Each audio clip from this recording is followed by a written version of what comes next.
The morning the bells of Coventry rang through the thick fog, my heart pounded with rage, not just from the biting cold of that dawn, but from the injustice my husband, the heartless lord, had inflicted on my people.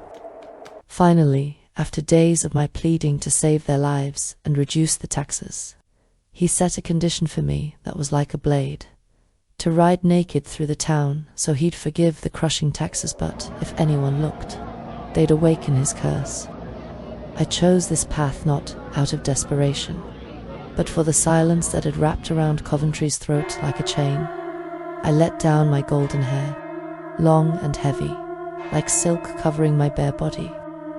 My white horse, my only companion in that moment, stood waiting with a calm gaze. I pressed my legs to its sides and stepped into the deserted streets.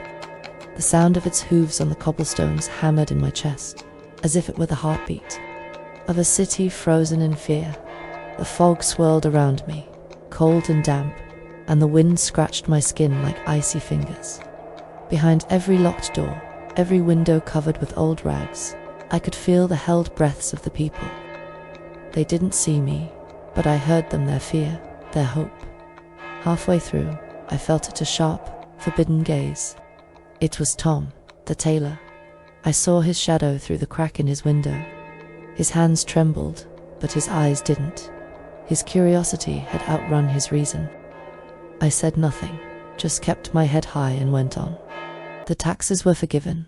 The town breathed again sounds of laughter, cartwheels, life.